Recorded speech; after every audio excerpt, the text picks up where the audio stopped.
Last video में हमने cell कोशिका के बारे में जाना था। चलिए अब इस वीडियो में प्लाज्मा मेम्ब्रेन और सेल वॉल, जिन्हें हिंदी में प्लाज्मा झिल्ली और कोशिका भित्ति कहा जाता है, उसके बारे में जानते हैं। If we study a cell under a microscope, we would come across three feature in almost every cell. अगर हम माइक्रोस्कोप के अंडर सेल की स्टडी करेंगे तो लगभग सभी सेल में तीन फीचर हमें मिलेंगे ही मिलेंगे। Number one, plasma membrane. देखिए, प्लाज्मा मेम्ब्रेन को सेल मेम्ब्रेन भी कहते हैं और सेल का ये आउटर मोस्ट कवरिंग होती है। न्यूक्लियस,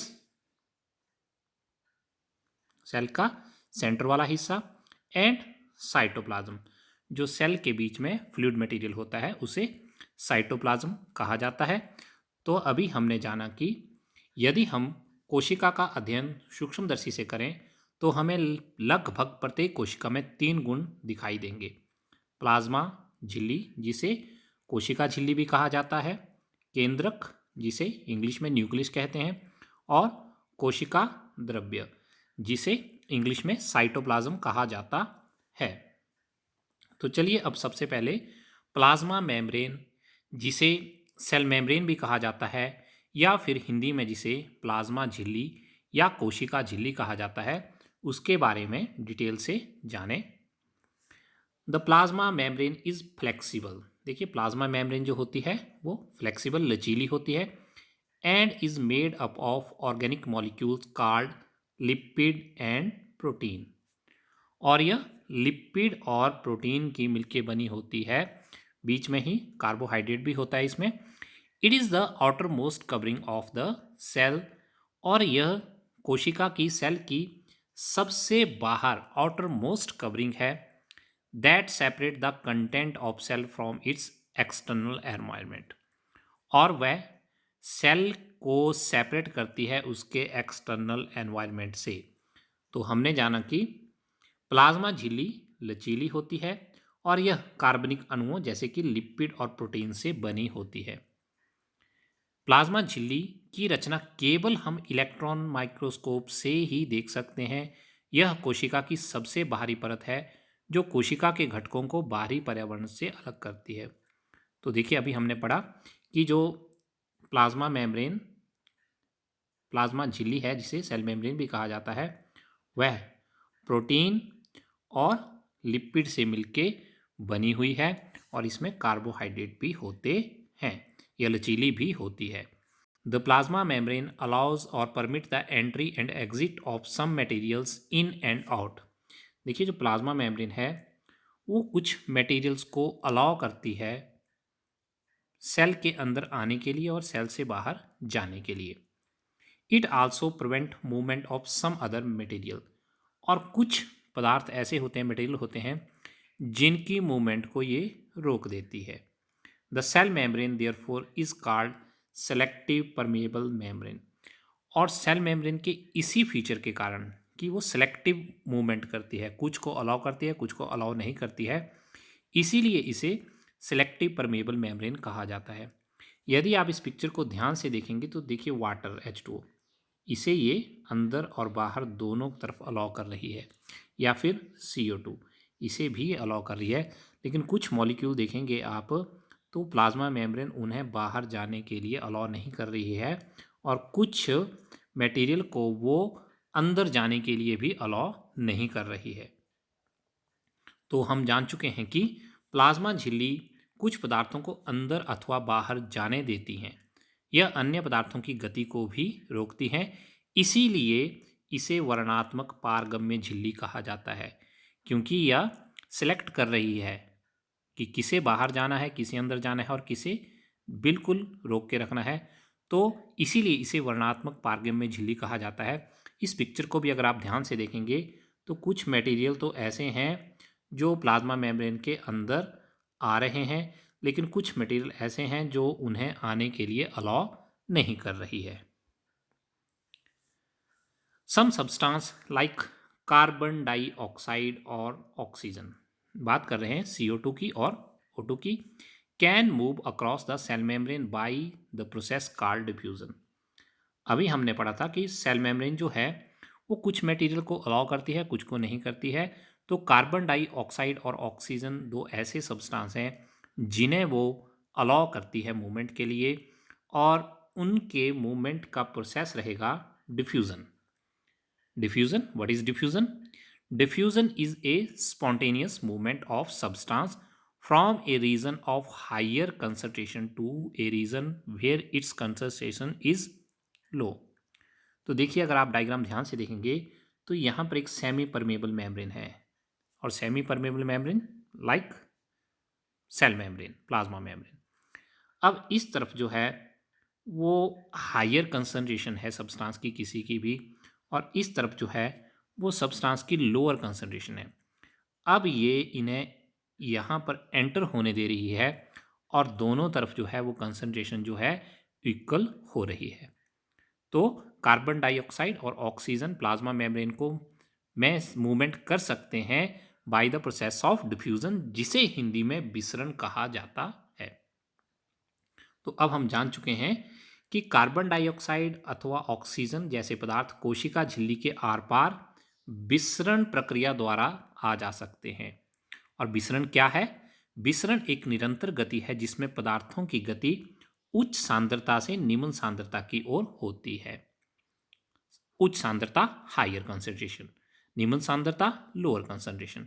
यदि आप इस डायग्राम को ध्यान से देखेंगे तो इस तरफ हायर कंसंट्रेशन है और दिस साइड लोअर कंसंट्रेशन है, उच्च सांद्रता और निम्न सांद्रता। और अब पदार्थ जो हैं उन्होंने उच्च सांद्रता से निम्न सांद्रता की ओर, हायर कंसंट्रेशन से लोअर कंसंट्रेशन की ओर मूवमेंट स्टार्ट कर दी है। और बाद में देखेंगे आप तो एक इक्विलिब्रियम जो है वो बन चुका है, दोनों तरफ पदार्थों की मात्रा जो है वो समान हो चुकी है। Something similar to this happens in cell when, for example, some substance like CO2 accumulate in higher concentration inside the cell. अब देखिए, बिल्कुल जो अभी हमने विसरण पढ़ा, डिफ्यूजन पढ़ा, वैसा ही होता है। कई बार क्या होता है कि पदार्थ जो है जैसे कि CO2, उसकी मात्रा जो है वो कोशिका के अंदर, सेल के अंदर उसकी कंसंट्रेशन सांद्रता बहुत अधिक बढ़ जाती है। अब हम जानते हैं कि कार्बन डाइऑक्साइड जो है वो एक सेलुलर वेस्ट मटेरियल है और उसे सेल से बाहर निकालना है। तो जैसे ही उसकी कंसंट्रेशन सेल के अंदर ज़्यादा हो जाती है और सेल के बाहर के एनवायरनमेंट में कम होती है, तो डिफ्यूज़न या विसरण के माध्यम से वो कार्बन डाइऑक्साइड जो है वो सेल से बाहर निकल जाती है। तो इस प्रकार डिफ्यूज़न एक ऐसा प्रोसेस हुआ जो कार्बन डाइऑक्साइड जैसे वेस्ट मटेरियल को सेल से बाहर निकालता है। Similarly O2 enter the cell by the process of diffusion. बिल्कुल उसी प्रकार कोशिका में ऑक्सीजन भी एंटर करती है। जब कोशिका के अंदर ऑक्सीजन की मात्रा कम होती है, उसकी कंसंट्रेशन लो होती है और बाहर हायर होती है, तो डिफ्यूज़न जो है उसके माध्यम से सेल के अंदर ऑक्सीजन जो है वो एंटर कर जाती है। तो ऑक्सीजन जो है वो बाहर से कोशिका में विसरण द्वारा अंदर चली जाती है। इस प्रकार से हम कह सकते हैं डिफ्यूज़न प्ले एन इम्पोर्टेंट, तो हम कह सकते हैं diffusion play an important role in gases exchange between the cell as well as the its external environment. तो जो विसरण है वह कोशिका तथा बाह्य पर्यावरण में गैसों के आदान प्रदान के लिए एक महत्वपूर्ण भूमिका निभाता है। The movement of water molecule. देखिए, गैसेस के बारे में तो हमने पता कर लिया कि उनकी मूवमेंट कैसे होगी। अब बात करते हैं वाटर मॉलिक्यूल्स की। The movement of water molecules through such a selective permeable membrane is called osmosis. अब वैसे ही एक सेलेक्टिव परमेबल मेम्ब्रेन होगी और उसके बीच में से वाटर मॉलिक्यूल की मूवमेंट हो, तो उस प्रोसेस को हम इंग्लिश में ऑस्मोसिस और हिंदी में परासरण कहते हैं। जल भी विसरण के नियमों के अनुकूल ही व्यवहार करता है और जल के अणुओं की गति जब वर्णात्मक पारगम्य झिल्ली द्वारा हो तो उसे परासरण कहते हैं। अब देखिए, ये ग्रीन कलर के डॉट जो हैं ये तो सॉल्यूट हैं, विलेय है, और जो ब्लू कलर के डॉट हैं वो वाटर है। अब डिफ्यूज़न में जो था वो सॉल्यूट जो था वो मूवमेंट करता था, लेकिन यहाँ पर वाटर एक सॉल्वेंट है, विलायक है, अब वो मूवमेंट करेगा। अब देखिए, आप ध्यान देंगे तो यहाँ पर वाटर के मॉलिक्यूल जो हैं वो बहुत ज़्यादा हैं, मीन्स वाटर की कंसंट्रेशन ज़्यादा है। और इस साइड अगर आप ध्यान से देखेंगे तो वाटर के मॉलिक्यूल जो हैं वो कम है, मीन्स वाटर की कंसंट्रेशन या इसकी सांद्रता जो है कम है, तो उच्च सांद्रता से निम्न सांद्रता की ओर, हायर कंसंट्रेशन से लोअर कंसंट्रेशन की ओर यहाँ पर वाटर मूव करेगा। Osmosis is the passage of water from a region of higher water concentration through a selective permeable membrane to the region of low water concentration till equilibrium is reached। तो हम जान चुके हैं कि परासरण osmosis एक ऐसी विधि है जिसमें जल के अणु वर्णात्मक पारगम्य झिल्ली द्वारा उच्च जल की सांद्रता से निम्न जल की सांद्रता की ओर जाते हैं। अब आप इस पिक्चर को भी ध्यान से देखेंगे तो यहाँ पर भी एक सेलेक्टिव परमेएबल मेम्ब्रेन है बीच में, और इस तरफ कंसंट्रेशन है शुगर सॉल्यूशन की, और इस तरफ जो है वो शुगर सॉल्यूशन जो है वो डाइल्यूट है। अब जहाँ पे डाइल्यूट होगा वहाँ पर वाटर की कंसंट्रेशन ज़्यादा होगी, जो ब्लू डॉट हैं वो वाटर को शो कर रहे हैं, और वाटर की कंसंट्रेशन यहाँ पे ज़्यादा है और यहाँ पे कम है। इस तरफ वाटर की कंसंट्रेशन ज़्यादा है और इस तरफ वाटर की कंसंट्रेशन कम है, तो वाटर के मॉलिक्यूल मूव करना स्टार्ट करेंगे इस साइड को, और आप देखेंगे कि यहाँ और यहाँ पर दोनों तरफ जो है सेकंड पिक्चर में ऑस्मोसिस के बाद वाटर की कंसंट्रेशन जो है वो बराबर हो जाती है।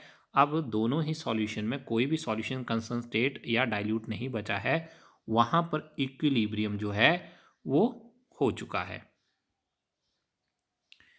If the medium surrounding the cell has a higher water concentration, अब देखिए बिल्कुल कुछ ऐसा ही सेल में भी होता है, कोशिका में भी होता है। देखिए, मान लीजिए ये एक सेल है, कोशिका है। अब बात कर रहे हैं कि जो सेल है, कोशिका है, इसके बाहर जो है वो हायर वाटर कंसंट्रेशन है देन द सेल। जल जो है उसकी सांद्रता कोशिका से बाहरी वातावरण में ज़्यादा है और अंदर कम है। If the medium surrounding the cell has a higher water concentration than the cell, meaning that the outside solution is very dilute and the cell will gain water by osmosis। अब बाहर ज़्यादा कंसंट्रेशन होने से water जो है वो कम concentration निम्न सांद्रता की ओर जाएगा, और ऐसा होने पर जो है वो सेल जो है, कोशिका जो, वो पानी को प्राप्त करेगी। Such a solution is called hypotonic solution. अगर कभी इस प्रकार का सॉल्यूशन हो तो उसे हाइपोटोनिक सॉल्यूशन या हिंदी में अल्प परासरण दाबी विलयन कहा जाता है। अब देखिए, इस स्थिति में क्या होगा, जब सेल के अंदर पानी चला जाएगा तो सेल जो है वो स्वेलअप हो जाएगा, फूल जाएगा। तो जो हाइपोटोनिक सॉल्यूशन होते हैं या अल्प परासरण दाबी विलयन होते हैं, उनमें जो है सेल जो है वो वाटर गेन करता है और वो स्वेलअप हो जाता है, फूल जाता है। अब एक ऐसा सॉल्यूशन हो, if the medium has exactly the same water concentration as the cell, बोलते हैं कि बाहर भी वाटर की वही कंसंट्रेशन है जो सेल के अंदर है। अब दोनों तरफ पहले से ही अगर इक्विलिब्रियम बना हो तो किसी प्रकार की मूवमेंट नहीं होनी चाहिए। There will be no net movement of water across the cell membrane. Such a solution is known as an isotonic solution।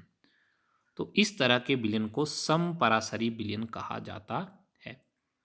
यदि कोशिका को ऐसे विलयन में रखा जाए जिसमें बाह्य जल की सांद्रता कोशिका में स्थित जल की सांद्रता के ठीक बराबर हो, तो कोशिका झिल्ली से जल में कोई शुद्ध गति नहीं होगी, और ऐसे ही विलयन को समपरासरी विलयन कहते हैं। अब देखिए, वाटर की कोई मूवमेंट नहीं होगी तो नो नेट लॉस और गेन ऑफ वाटर, तो सेल जो है वो अपनी ही शेप में रहेगा, जैसे था वो वैसे ही रहेगा। अब एक और कंडीशन है, देखिए, if the medium has lower concentration of water than the cell. अब जो मीडियम है बाहर, उसमें वाटर की कंसंट्रेशन जो है वो सेल से कम है, यहाँ पर ज़्यादा है और यहाँ पर जो है वो कम है, तो ज़्यादा कंसंट्रेशन से कम कंसंट्रेशन की ओर वाटर की मूवमेंट होगी। तो तब क्या होगा? Meaning that it is a very concentrated solution, then cell will lose water by osmosis. और अब सेल जो है वो ऑस्मोसिस के माध्यम से जल को अपने अंदर से बाहर भेज देगा। Such a solution is known as hypertonic solution. और ऐसे विलयन जो हैं उन्हें अति परासरण दाबी विलयन कहा जाता है। अब इस कंडीशन में क्या होगा? Net water loss, cell shrinks. Cell के बाहर वाटर निकल जाएगा और सेल जो है वो पिचक जाएगा, श्रिंक हो जाएगा। तो अब हमने तीन कंडीशन, अलग अलग कंडीशन पढ़ी हमने कि अगर सेल के आसपास वाटर कंसंट्रेशन किस प्रकार की होगी। एक कंडीशन थी हाइपोटोनिक, वहाँ पे सेल जो था वो स्वेलअप हो गया था, फूल गया था। आइसोटोनिक सॉल्यूशन में सेल जो था अपनी ही पोजीशन में, अपनी ही स्थिति में रहा था। जबकि हाइपरटोनिक सॉल्यूशन में जो था सेल जो था वो श्रिंक हो गया, वो पिचक गया, इकट्ठा हो गया। दस osmosis is special case of diffusion through a selective permeable membrane. तो इस प्रकार से हम कह सकते हैं कि जो ऑस्मोसिस है, परासरण है, वो एक तरह से डिफ्यूजन ही है, विसरण की एक विशिष्ट विधि है जिसमें वर्णात्मक पारगम्य झिल्ली द्वारा गति होती है। अब बात करें यूनिसेलुलर फ्रेश वाटर ऑर्गेनिज्म की। पानी में जो रहने वाले एक कोशिकीय जीव होते हैं, एंड मोस्ट प्लांट सेल, और बहुत सारी पादप कोशिकाएं tend to gain water through osmosis. उन सब में वाटर जो है, जल की जो गति होती है वो ऑस्मोसिस या परासरण विधि के द्वारा ही होती है। Absorption of water by plant root is also an example of osmosis. और पौधों की जड़ों के द्वारा जल का अवशोषण भी जो है वो ऑस्मोसिस मेथड के द्वारा, परासरण विधि द्वारा ही होता है। The flexibility of the cell membrane also enable the cell to engulf in food and other material from its external environment। देखिए हमने स्टार्टिंग में पढ़ा था कि सेल जो है वो फ्लेक्सिबल होता है, लचीलापन होता है। सेल की जो मेम्ब्रेन होती है, कोशिका झिल्ली, सेल मेम्ब्रेन के फ्लेक्सिबिलिटी के कारण या लचीलेपन के कारण ही जो एक कोश के जीव होते हैं वो एक्सटर्नल एनवायरनमेंट से, बाह्य पर्यावरण से अपना भोजन तथा अन्य पदार्थों को ग्रहण कर सकते हैं। Such process is also known as endocytosis. और इस प्रकार की विधि को एंडोसाइटोसिस कहते हैं। अमीबा एक कोश के जीव है, यूनिसेलुलर ऑर्गेनिज्म है, acquire its food through such process. तो अमीबा भी अपने भोजन को ऐसे ही ग्रहण करता है जिसे हम एंडोसाइटोसिस कहते हैं। चलिए एक वीडियो देखें जिसमें अमीबा जो है वो अपने एक्सटर्नल एनवायरनमेंट से, बाह्य वातावरण से अपना भोजन ग्रहण कर रहा है। तो देखिए आप, ये अमीबा जो है निरंतर अपनी शेप को चेंज कर रहा है और साथ में ही एंडोसाइटोसिस के माध्यम से, सेल मेम्ब्रेन के माध्यम से अपने भोजन को अंदर ग्रहण कर रहा है, एनगल्फ कर रहा है। तो अब हम पढ़ते हैं सेल वॉल या कोशिका भित्ति के बारे में। अभी हमने पढ़ा था कि सेल के सबसे बाहर क्या है? सेल मेम्ब्रेन है, जिसे प्लाज्मा मेम्ब्रेन भी कहा जाता है, प्लाज्मा झिल्ली भी कहा जाता है, या कोशिका झिल्ली भी कहा जाता है। लेकिन जो प्लांट सेल्स होते हैं या कुछ और सेल भी होते हैं, यदि आप ध्यान से देखेंगे तो इस प्लाज्मा मेम्ब्रेन के बाहर भी एक एक्स्ट्रा बाउंड्री है उसके पास, और इसी को सेल वॉल कहा जाता है। तो ये सेल वॉल क्या है और ये किन किन जीवों में होती है, चलिए अब इसके बारे में पता करें। Plant cells in addition to plasma membrane have another rigid outer covering called the cell wall. तो बात कर रहे हैं पौधों की, और पौधों में पाए जाने वाले सेल की। जो प्लांट सेल होते हैं उनके पास एक और प्लाज्मा मेम्ब्रेन के अलावा भी कवरिंग है, वो रिजिड है, वो कठोर है, और इसे ही सेल वॉल या फिर हिंदी में कोशिका भित्ति कहा जाता है। The cell wall lies outside the plasma membrane. और ये सेल वॉल जो होती है, कोशिका भित्ति होती है, जो प्लाज्मा मेम्ब्रेन के भी बाहर होती है। The plant cell wall is mainly composed of cellulose. तो जो पादप कोशिकाएं होती हैं उनमें कोशिका भित्ति सेल्यूलोज की बनी होती है। सेल्यूलोज एक कार्बोहाइड्रेट होता है। Cellulose is a complex substance and provide structural strength to the plants. तो सेल्यूलोज जो एक कार्बोहाइड्रेट है, एक जटिल पदार्थ है और ये पौधों को संरचनात्मक दृढ़ता भी प्रदान करता है। When a living plant cell loses water through osmosis, there is a shrinkage or contraction of the content of the cell away from the cell wall. तो जब किसी पादप कोशिका में परासरण द्वारा पानी की हानि होती है तो कोशिका झिल्ली जो है वो आंतरिक पदार्थ सहित या तो संकुचित हो जाती है या तो वो फैल जाती है। This phenomena is known as plasmolysis और इसी घटना को जीव द्रव्य कुंचन कहते हैं। देखिए अभी हमने जाना था कि जो सेल वॉल है, कोशिका भित्ति है, वो रिजिड है, कठोर है। तो देखिए अब सेल वॉल के कारण क्या होगा। देखिए एक आइसोटोनिक सॉल्यूशन है, सेल के बाहर और सेल के अंदर जो है वो कंसंट्रेशन ऑफ वाटर एक जैसी है। तो अब सेल वॉल तो है बाहर और प्लाज्मा मेम्ब्रेन है अंदर, लेकिन एक जैसी कंसंट्रेशन होने के कारण वाटर मूवमेंट नहीं कर रहा है।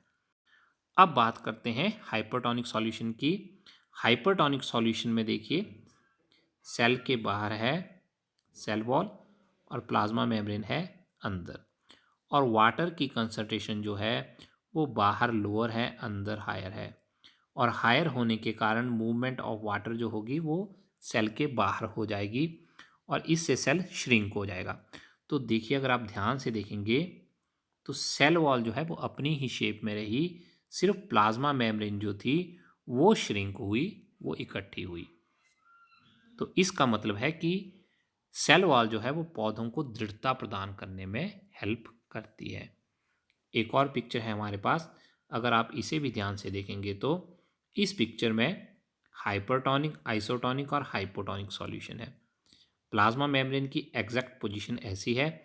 अब यहाँ पर वाटर की मूवमेंट एक जैसी है तो इसमें कोई चेंज नहीं हुआ, लेकिन जैसे ही हाइपोटोनिक सॉल्यूशन आया, वाटर की कंसंट्रेशन बाहर ज़्यादा थी तो वो अंदर की ओर चल पड़ा और देखिए प्लाज्मा मेम्ब्रेन जो थी वो स्वेलअप हो गई, फूल गई। अब जैसे ही हाइपरटोनिक सॉल्यूशन आया, वाटर की कंसंट्रेशन सेल में ज़्यादा थी, बाहर कम थी, तो H2O जो है बाहर की ओर निकल गया और सेल श्रिंक हो गया, प्लाज्मा मेम्ब्रेन श्रिंक हो गई। लेकिन तीनों ही कंडीशन में सेल वॉल जो है वो अपनी ही पोजीशन पर रही। तो सेल वॉल जो है वो प्लांट्स को रिजिडिटी प्रदान करती है। It appear that only living cell and not dead cell are able to absorb water osmosis। अब ध्यान देने वाली बात है कि केवल जीवित कोशिकाएं जो होती हैं वही परासरण करती हैं, जो मृत कोशिकाएं होती हैं वो परासरण नहीं करती हैं, और पौधों में मृत कोशिकाएं भी बहुत ज़्यादा होती हैं। Cell wall permit the cell of plants, fungi and bacteria to withstand very dilute external media without bursting. तो कोशिका भित्ति जो होती है वो पौधों को, फंजाई कवक को और बैक्टीरिया की कोशिकाओं को अपेक्षाकृत कम तनु विलयन में भी बिना फटे बनाए रखती है। तो अगर सेल में श्रिंकेज ज़्यादा हो गई या फिर उसकी स्वेलअप ज़्यादा हो गया, फूल ज़्यादा गया, तो वो बिना फटे भी पौधे के या फिर फंजाई के या बैक्टीरिया के सेल को सेफ रखती हैं। अब यहीं से हमारे को पता लगता है कि सेल वॉल कहाँ कहाँ होती है, प्लांट्स में, फंजाई में और बैक्टीरिया में, पौधों में, कवकों में, और जो बैक्टीरिया है उनकी कोशिकाओं में प्लाज्मा मेम्ब्रेन के एडिशनल में सेल वॉल भी होती है, कोशिका भित्ति भी होती है। In such media, the cell tend to take up water by osmosis. The cell swell up, building up pressure against the cell wall. यदि ऐसे माध्यम में कोशिका परासरण विधि द्वारा पानी लेती है तो कोशिका फूल जाती है, तब भी सारे का सारा दबाव कोशिका भित्ति के ऊपर ही होता है। The wall exert an equal pressure against the swollen cell. कोशिका भित्ति जो होती है वो फूली हुई कोशिका के प्रति बराबर दाब डालती है। Because of their wall such cell can withstand much greater change in the surrounding medium than animal cell. और कोशिका भित्ति के कारण ही पादप कोशिकाएं परिवर्तनीय माध्यम को जंतु कोशिका की अपेक्षा आसानी से सहन कर सकती हैं।